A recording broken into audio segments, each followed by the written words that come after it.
ó wá yẹ kí ìmọ́lẹ̀ kí ó kú báyìí? Torí iná ìmọ́lẹ̀ ni ìmọ́lẹ̀ jẹ́ fún àwọn ènìyàn tí ó ń taná sí ayé àwọn ènìyàn.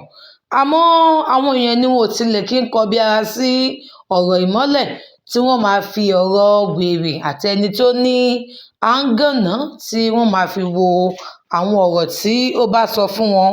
Ní ọ̀pọ̀ ìgbà ni Ọlọ́run máa ń gba ẹnu ẹni tí àṣẹ ń fojú di ni ó máa ń gba ẹnu rẹ̀ láti jíṣẹ́ fún àwa ènìyàn, àmọ́ tí a kò kí ń kọbi ara sí.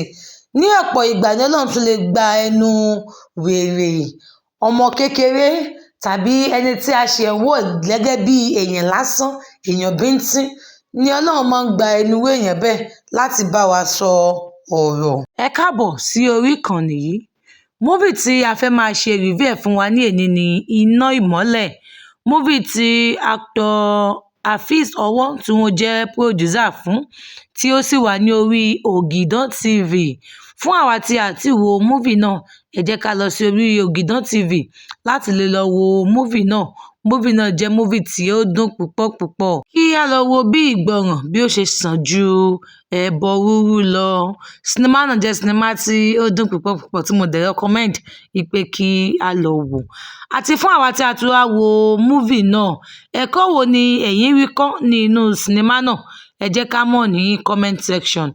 Àti fún àwa tí a tún wá wo múfì náà bákan náà, ta ni ẹ̀yin nífẹ̀ẹ́ sí jùlọ ní inú sinimá náà?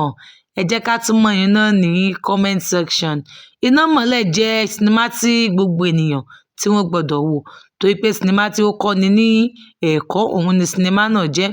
Bóyá ẹ̀yin ṣe jẹ́ lólùfẹ́ actor Afeez Ọwọ́, actress Mide Martins, actress Adébóyè Victoria, sinimá tí àwọn favourite celebrity tí a nífẹ̀ẹ́ sí nìyẹn, sinimá tí wọ́n wà ní inú ẹ̀ nìyí. Ẹ jẹ́ kí a lọ wò.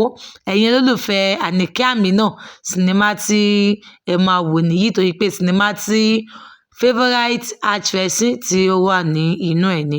Bóyá ẹ̀yin ṣe alábàápàdé àwọn fídíò wa fún ìgbà àkọ́kọ́, ẹ jọ̀wọ́ ẹ bá wa tẹ subscribe button láti fi lè máa rí àwọn movie review nígbàkúgbà tí a bá ń jù wọ́n sílẹ̀.